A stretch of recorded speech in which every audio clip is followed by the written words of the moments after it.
Bienvenidas y bienvenidos a un podcast más de Cómo Traviajar. Hoy estoy aquí con alguien que decidió hacer un cambio de vida en 2018, si no me equivoco, al igual que yo. Estás escuchando Cómo Traviajar, el podcast donde aprenderás cómo vivir viajando es mucho más fácil y barato de lo que parece. Yo soy Íñigo, autor del libro Cómo vivir y viajar en furgoneta, y en estos episodios comparto todo lo que he aprendido tras años viajando por el mundo. Estoy con Magali, una nómada digital que entre otras cosas es podcaster. Así que eso, pues ya sabéis, me hace especial ilusión hablar con ella hoy. Bueno, en la descripción de este episodio tendréis un enlace a un artículo donde estará todo lo que hablemos hoy aquí con Magali y un enlace también a Camperizando, que ya sabéis que es la plataforma donde os vamos a ayudar a encontrar un taller de camperización para vuestras furgonetas camper. Y ahora sí, ¿qué tal Magali? ¿Cómo estás? Hola, muchas gracias por invitarme. Estoy muy entusiasmada de hablar con otro viajero prepandémico también, que sos muy escaso. Sí, es verdad. Qué interesante esta reflexión. Vale, Magali, si quieres, cuéntanos un poco quién eres así resumidamente para que todos los que todavía no te conozcan se pongan un poco en contexto con quién estamos. Uh-huh. Bueno, yo soy Magali Bejar de Argentina. Estudié Ingeniería en Sistemas acá en Buenos Aires. Después tuve la posibilidad de ganar becas internacionales que me permitieron estudiar tecnologías exponenciales en Singularity University. Después gané una beca de negociación con mujeres líderes en London School of Economics. Y 2023, este año cuando grabamos el podcast, me fui a representar a Argentina en Washington en un programa de Georgetown para emprendedores latinos de impacto social. Wow. Además, yo tengo una carrera en tecnología de casi 10 años, especializándome en producto digital para startups tanto Argentina como de Estados Unidos, y ahora emprendedora con Tiene que haber algo más, que es una compañía de educación y medios digitales con impacto social, porque lo que estamos haciendo mediante el podcast, la comunidad, el correo semanal y otros formatos es como elevar la vara y poder como cortar la brecha de oportunidades entre profesionales hispanos y las posibilidades que tiene el mundo para nosotros. Así que en eso estoy ahora trabajando.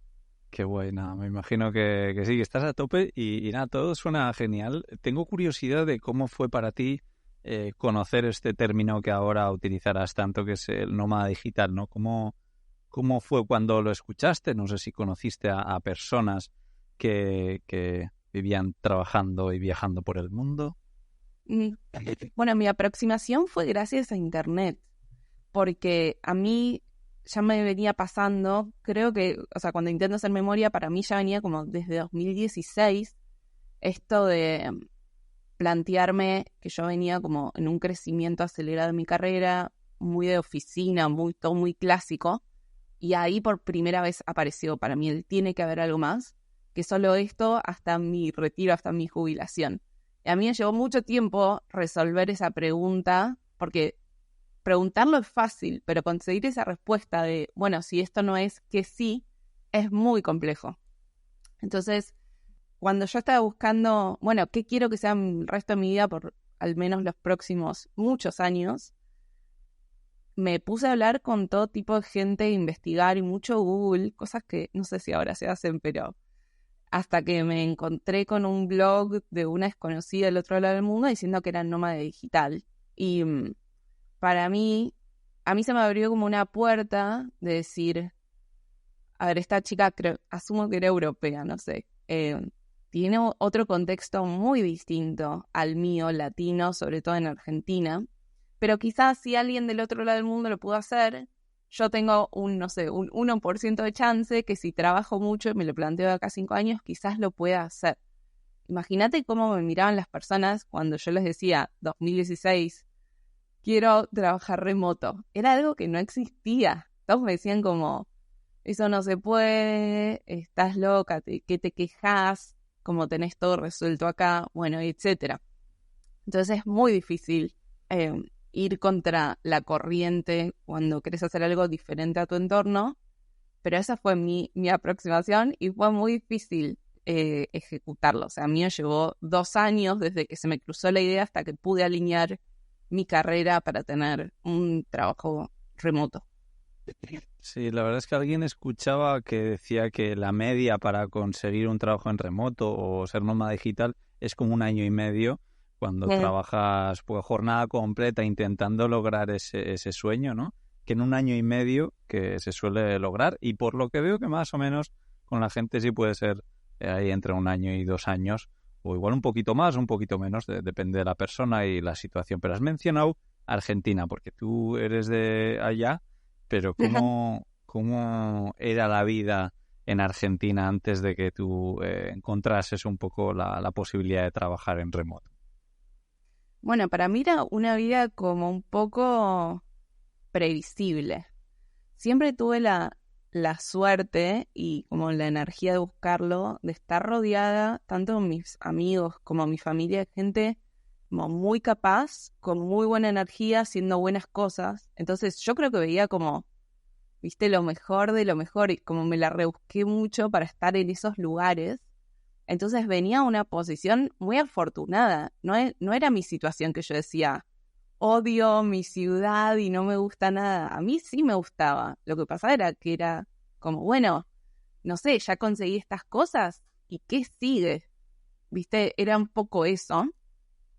Y en Argentina yo no conocía a nadie que haya hecho esto. Y aún hoy, te digo, 5 años después de haber empezado a trabajar, antes de la pandemia había muy pocos nómades de Argentina. De hecho, yo por el mundo había conocido, no sé, como que tenía máximo 5 personas. Por suerte ahora, post pandemia y lamentablemente por la devaluación que tenemos en Argentina y las crisis económicas, hay mucha más gente trabajando a distancia, remoto, para otras compañías del mundo. Pero esto es algo que no existía acá. Entonces eso también fue para mí súper, súper solitario de transitar.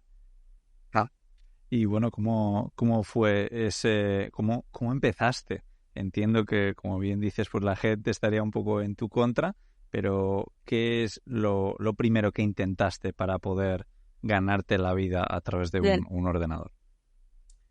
Bueno, primero mandé cientos y cientos y cientos de currículums a posiciones que encontraba. En ese momento, a ver, el gurú en mi industria, en Product Management, como el libro que todos leíamos, decía que nuestro trabajo no se podía hacer remoto. Entonces ya venía como todas en contra.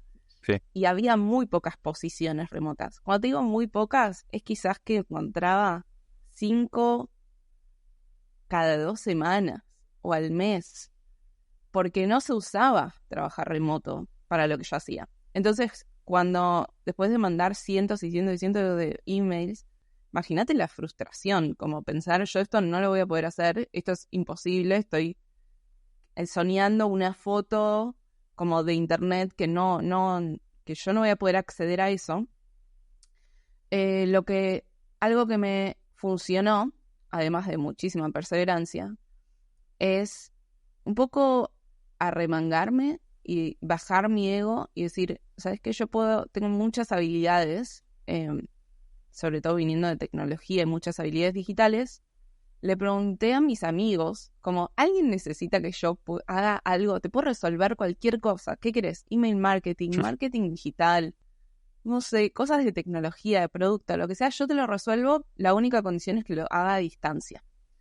Así que así empecé como trabajos tipo freelance de cualquier cosa que yo pudiera hacer, que de nuevo yo tenía la suerte de que eran muchas cosas que yo podía hacer bastante bien. Sí. Yo seguí aplicando y al muy poco tiempo me salió como una oferta para mi primera startup, que fue en San Francisco, que yo creo que me tomaron porque estaba sobrecalificada para el puesto. O sea, no entendían qué hacía yo con mi carrera y mis estudios aplicando a un trabajo de email marketing. Yo hacía como... Yo antes de todo esto había emprendido, tuve mi productora de danza donde armaba festivales acá en Argentina con 500 personas en vivo, los mejores bailarines y marcas y sponsors y un súper equipo de 30 personas. Wow. Y como yo hice mi propio email marketing y funcionó, dije, bueno, yo esto lo puedo hacer para otra persona si lo necesita.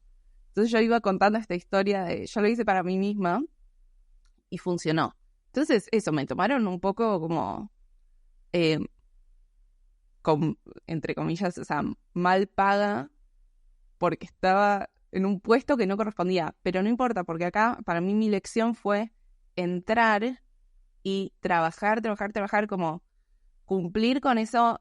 Yo sentía que necesitaba que alguien confiara en mí y que yo iba a poder demostrar que yo valía la pena. Y eso fue lo que hice. Trabajé y ascendí, pero a una velocidad increíble, donde después pasé oficialmente a producto. Yo terminé, en ese periodo de 2 años, teniendo el equipo más senior de toda la compañía, que manejábamos los problemas técnicos más difíciles, que manejábamos como todas las transacciones de dinero de la compañía de millones de dólares. Entonces, ahí está como demostrado que para mí un poco si bajamos el ego de cuál es tu nombre en el puesto de trabajo y trabajás y cumplís con lo que prometés y sos responsable y sos muy estratégico, se recontra puede, pero hay que transpirar, que esto es lo que no queremos hacer porque lleva esfuerzo y esperamos que algo mágico suceda, ¿no? En la nada. Sí. Joder, me ha encantado esta historia y me ha venido a la cabeza algo que es muy común, ¿no? Como puede ser, pues iba a decir un español, pero bueno, un argentino igual, que se va a un país como puede ser, yo que sé, Australia, sin un nivel muy alto de inglés, y igual en su país es médico o yo qué sé, o tiene una posición, buena, pero llega a ese país nuevo y al final pues igual se tiene que conformar trabajando de camarero o, como fue mi caso, lavando platos, ¿no? En un restaurante, y luego poco a poco, si eres bueno, vas a ascender. Entonces, meter esa patita creo que es muy bueno, ¿no? Me ha gustado y no lo había visto un poco desde ese punto de vista. Luego, Magali, ¿cómo fue este primer trabajo respecto a cuántas horas trabajabas? ¿Te daban disponibilidad horaria o te tenías que adaptar al horario que tenían allí? Porque entiendo que es un horario diferente a la Argentina. No sé por dónde empezaste a viajar también tus primeros años como nómada digital. Sí, bueno, yo estos años trabajando, diría que los últimos 4, trabajando a tiempo completo para startups y acá me gusta desmitificarlo, que fue con muchísimo trabajo y muchísima responsabilidad. Esto era algo que yo quería hacer, como no quería dejar de avanzar en mi carrera por viajar, no la quería pausar. Entonces, estos 4 años trabajando para startups internacionales, trabajé muchísimo con mucha responsabilidad y con mucha carga. Mi formato era trabajar tiempo completo, más o menos 8 horas, y yo empecé desbloqueé el nivel 1 de nómada digital porque en América, yo siempre cuento esto, que tenemos una suerte espectacular, donde tenemos muchos países alineados verticalmente y vos podés recorrer muchísimas ciudades y destinos increíbles en América, centro, sur y norte, y la zona horaria es bastante parecida. Yeah. Muy distinto sería si vivís en Australia, donde ya llegará el sudeste asiático, ya pueden ser 4 horas de diferencia. Entonces, mi primer viaje habían sido 6 meses por América centro y norte. Entonces estaba bastante parecida a San Francisco y Argentina. Entonces no fue un problema. Después, cuando yo ya fui entendiendo cómo trabajar y me gané la confianza de mi equipo, de mi manager, etcétera, y estaba como mucho más holgada, mi segundo viaje fueron 9 meses por Europa, que ya ahí tenía mucha más diferencia de zona horaria, y llegué a trabajar varios meses, yo estando en Croacia, la sede en San Francisco. Esos son 9 horas de diferencia. Eso es muy difícil de hacer, porque mi día estaba invertido en el sentido que yo tenía las mañanas libres y empezaba a trabajar desde el mediodía hasta la noche. Entonces almorzaba y cenaba en el coworking, y era la última que me iba. Yo quizás me iba a las 11, 12 de la noche porque terminaba una reunión con mi jefe, cortaba, apagaba la computadora y me iba a dormir. Entonces, eso también es súper difícil no solo de hacer, sino de mantener en el tiempo. Y eso nadie te lo muestra en las fotos de Instagram y parece muy importante hablarlo. Sí. Muy interesante. Mira, yo he trabajado con diferentes personas, bueno, y ahora mismo pues sigo trabajando con algunas y siempre les digo, pues el trabajo que yo te voy a dar para que hagas puede ser mejor o peor, las condiciones pueden ser mejor o peores, pero yo quiero que tú tengas disponibilidad horaria, o sea, que trabajes a la hora que tú quieras.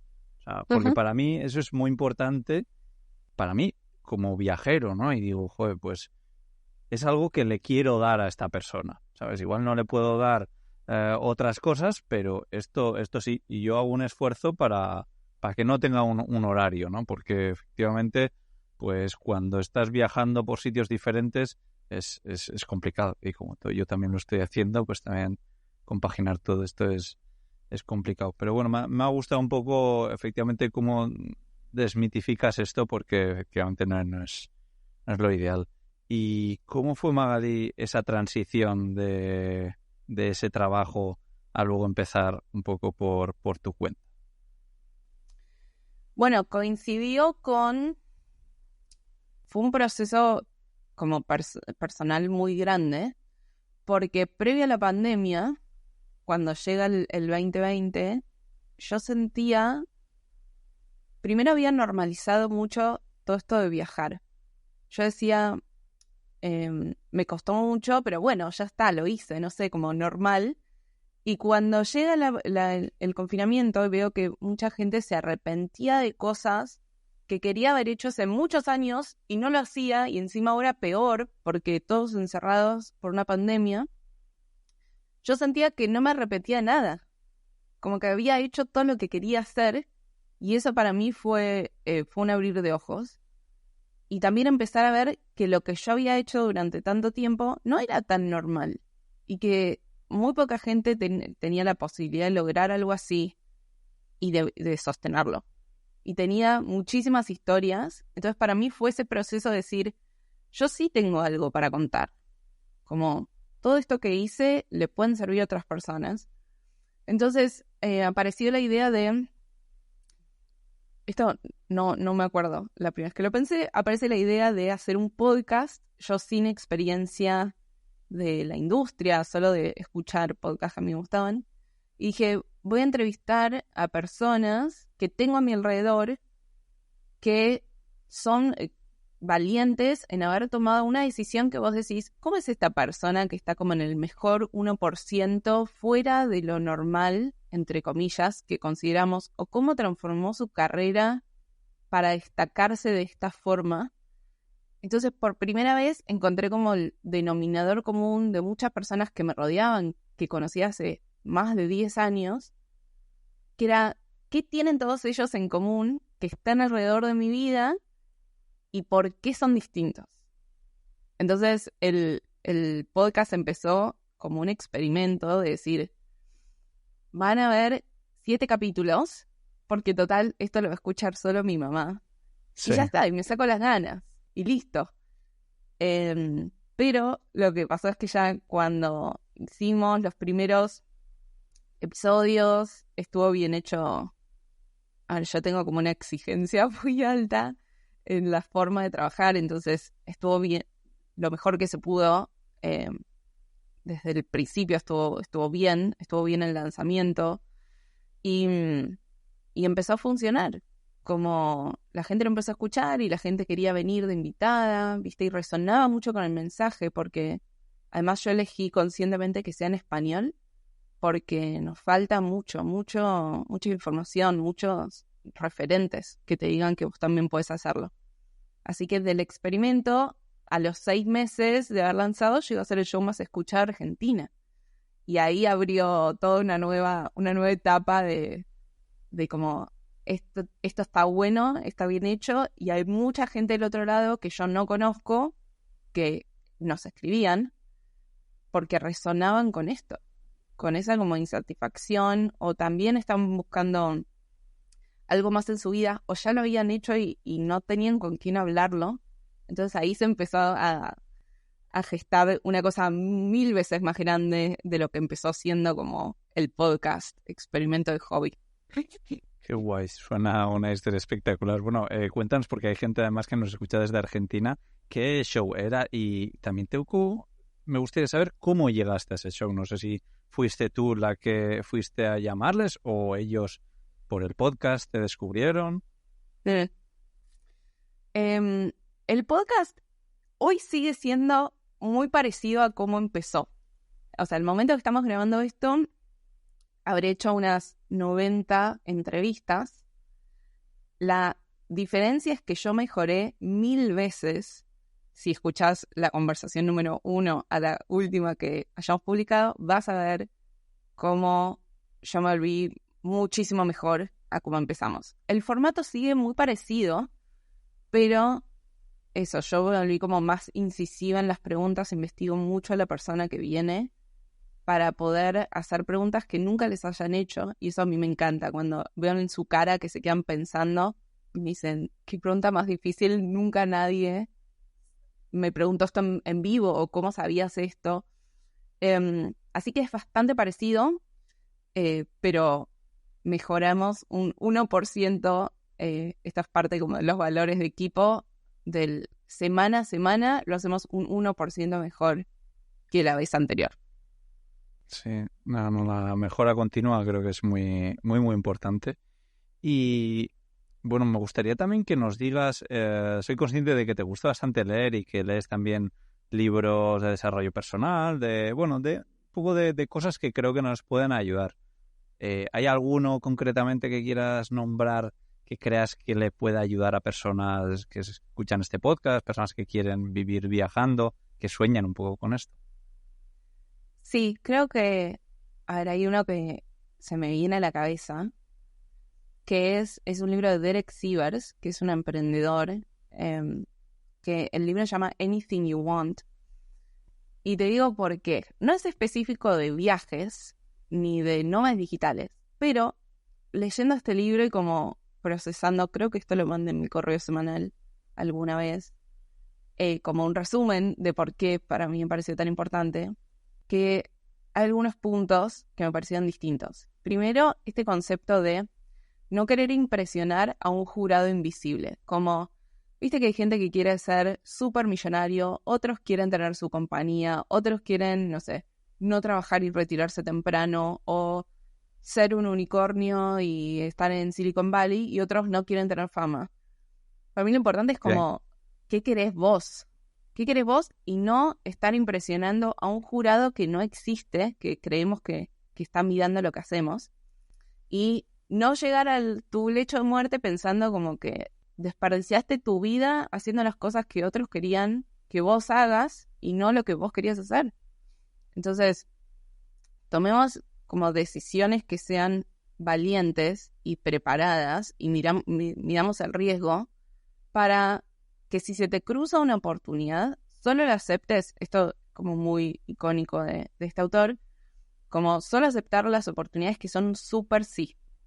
Como, viste que hay cosas que aceptamos diciendo un sí medio gris, que es como, a veces el no es muy claro, pero podemos, entonces decimos que sí a muchas cosas, y solo aceptar oportunidades que sean irrechazables, que esto lo tengo que hacer sí o sí, habilita a que vos puedas tomar decisiones que sean más significativas para vos y que tengas el espacio, tiempo, energía para aceptar cosas que realmente estén buenas y no se te llene la agenda con detalles, ¿viste? Que después no podés aceptar lo que sí vale la pena.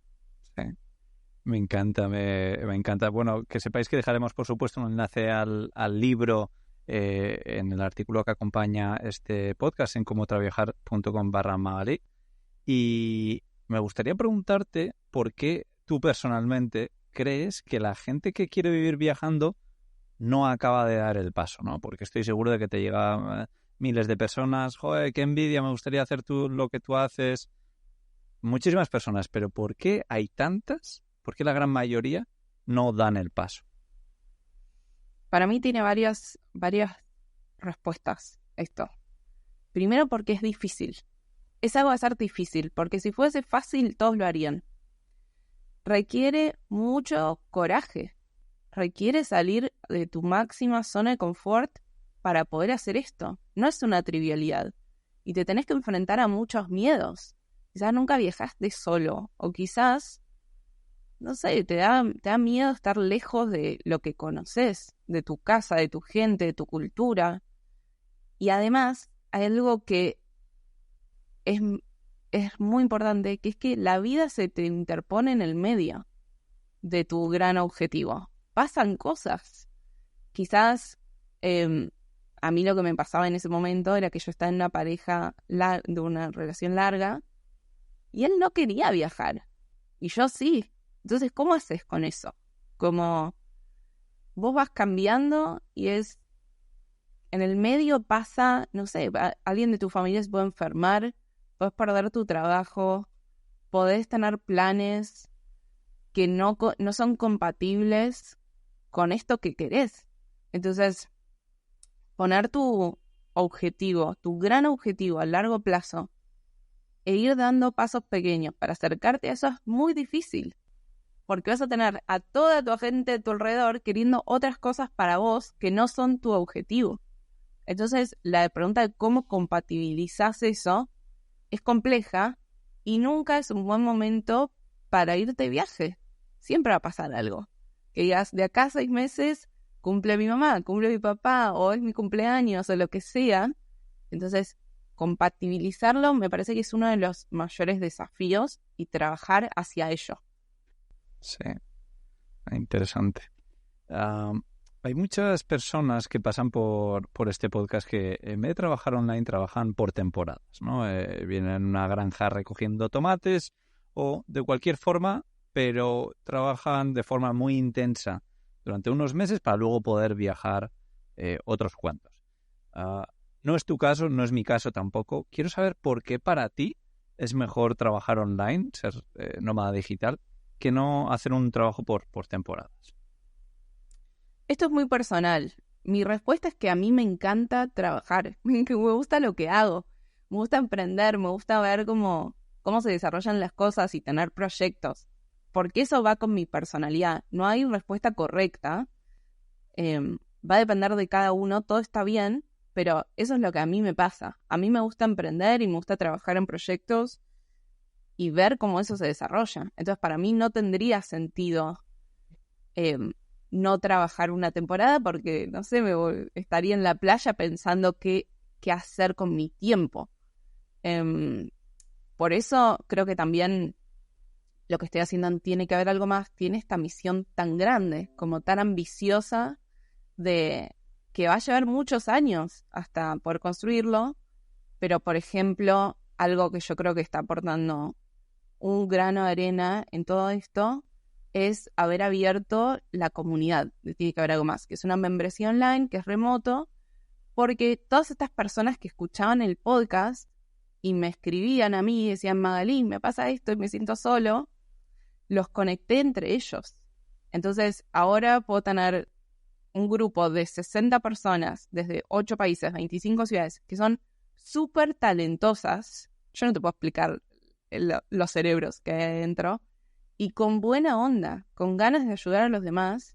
Y entonces ahora cuando veo que todos aprendemos juntos, tenemos un club de lectura y hacemos desafíos para mejorar como nuestra salud física y mental, y unos se ayudan a los otros, ahí es cuando digo, mi trabajo vale la pena, tiene sentido que yo esté trabajando tanto tiempo.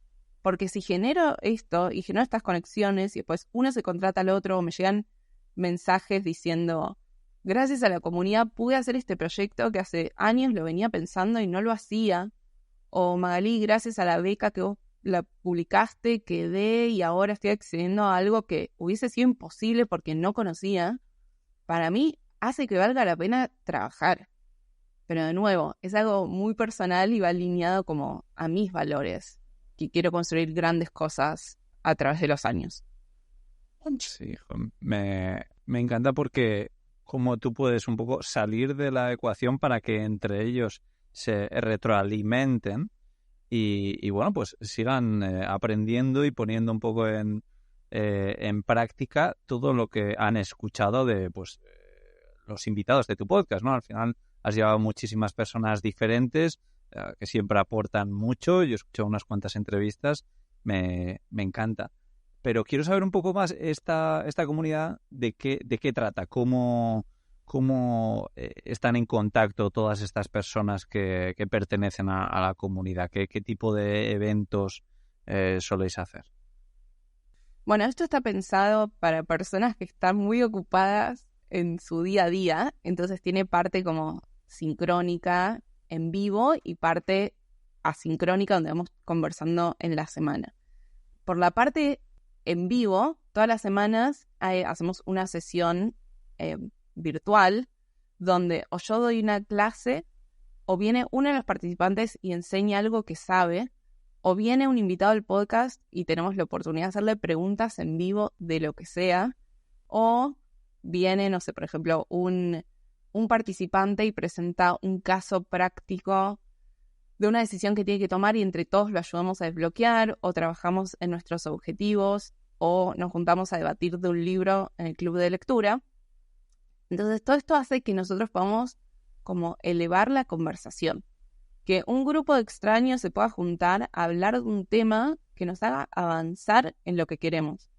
Y después está la parte asincrónica que pasa durante la semana, que estamos todos en un chat, entonces van viendo, por ejemplo, ahora tenemos el podcast, hay un episodio que sale exclusivo solo para los de la comunidad, o tenemos estos desafíos donde cada uno va compartiendo lo que hace durante la semana y vamos contando los puntos. O ahora hay una dinámica de mentores donde alguien puede decir, por ejemplo, quiero hacer un podcast y no sé cómo resolver la parte técnica, pero si me ayudas, a cambio puedo ofrecerle a otra persona mi expertise en, no sé, ni idea, marketing. Entonces ahí vamos como generando una cadena de mentores uno a uno, para que la gente pueda tener ayuda muy, muy concreta en cosas que necesita y que quizás no sabe a quién preguntarle. Entonces así van mostrando como proyectos y les damos de unos a otros, se van dando desde devoluciones, se hacen videollamadas uno a uno participantes para hablar de la vida y conocerse, y así vamos compartiendo mucho material de trabajos, becas, oportunidades, algo que leíste y te gustó, un podcast, una serie. Así que a mí me da como mucho, mucho orgullo el nivel de conversación que hay, que me parece eso súper interesante, las personas que están dentro, y ojalá podamos seguir encontrando personas de todo el mundo, porque no importa ni la edad ni la industria. Esto me parece fabuloso, que cada uno hace otra cosa literal, no es que somos todos iguales, y desde los, 26 a 65 años, pero hay algo de los valores que nos unen, que hace que, aunque no nos hayamos visto nunca a los 60 en vivo, podamos compartir como la forma de pensar, y todos tener esa buena energía para ayudar desinteresadamente a los otros. Sí, no, es súper bonito. Yo también hace tiempo participé en una comunidad más o menos parecida y era muy interesante eso, ver cómo entre todos podíamos ayudarle a una persona que tenía una duda, que la exponía, y es algo que me parece brutal. Por supuesto, como decía en el artículo, tendremos un enlace a la comunidad y al podcast de Tiene que haber algo más de Magalí. Pero para terminar, Magalí, estoy seguro de que te han pasado miles de cosas relacionadas con tu trabajo, con tus viajes. ¿Hay alguna anécdota que quieres compartir con nosotros hoy? Tengo miles. Me acuerdo una muy buena anécdota que fue horrible en ese momento. Yo me acuerdo que estaba en Bruselas, en este momento trabajando para San Francisco. Quizás había, 8 horas de diferencia, algo así.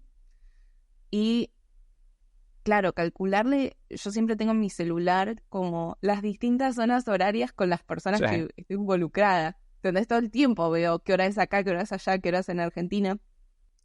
Y yo tenía una reunión muy importante donde le tenía que presentar una estrategia de no sé qué proyecto como a una directora, que me preparé un montón y lo revisé con mi jefe y no sé qué. Y era una profesional también difícil, viste, que no te la iba a hacer como simpática la reunión. Y me acuerdo del momento que yo estaba en el coworking y me dijeron, te tenés que ir porque cerramos. Y yo estaba por empezar mi reunión. Y por primera vez, le había calculado mal a la zona horaria. Entonces yo en el momento que tenía que empezar me estaban echando porque cerraba. Y ya eran las 8 de la noche. Entonces imagínate los nervios de, ¿qué hago? O sea, no tengo a dónde ir. Yo tenía que presentar mi estrategia, no era algo de escuchar así nomás caminando. Entonces me fui corriendo a mi hostel, que estaba en ese momento un par de cuadras, diciéndole a mi jefe como, perdón, me pasó esto, ahora me conecto. Ellos dos en la oficina de San Francisco esperándome. Y me acuerdo que me conecto desde el pasillo del hostel en el piso, con mi computadora, con un estrés brutal. Y no sé por qué en ese momento había como un viaje de primaria de unos nenes que estaban en el mismo hostel corriendo a los gritos por el pasillo, cual viaje de egresados. Y yo imagínate ahí con mis cosas y mi computadora en el piso, presentando esto con todo ese grito de fondo. Lo hice, imagínate que no salió nada bien toda esta experiencia. O sea, me sentí pésimo después. Lo hablé con mi jefe. O sea, fue una situación horrible donde tuvo consecuencias. Pero nunca me iba a olvidar esos gritos de esos niños corriendo por el pasillo del hostel en Bruselas. Pero sobreviví. Y no me echaron. Está bien, me alegro. Sí, estas cosas al final, pues oye, pasan y cada cosa tiene su lado positivo y su lado negativo, ¿no? El vivir viajando no tiene por qué ser siempre tan bonito como tú bien nos has contado hoy. Y nada, Magali, ha sido un verdadero placer compartir este ratito contigo e invitar a todo el mundo que vaya a escuchar tu podcast, que de verdad que es súper interesante, sobre todo además si ya estáis escuchando este de cómo trabajar, estoy seguro de que el suyo os va a encantar. Así que nada, espero que coincidamos viajando por el mundo en algún momento. Seguro que sí, seguro que sí. Sí. Muchas gracias por invitarme. Nada, gracias a ti. Te mando un fuerte abrazo. Otro. Chao.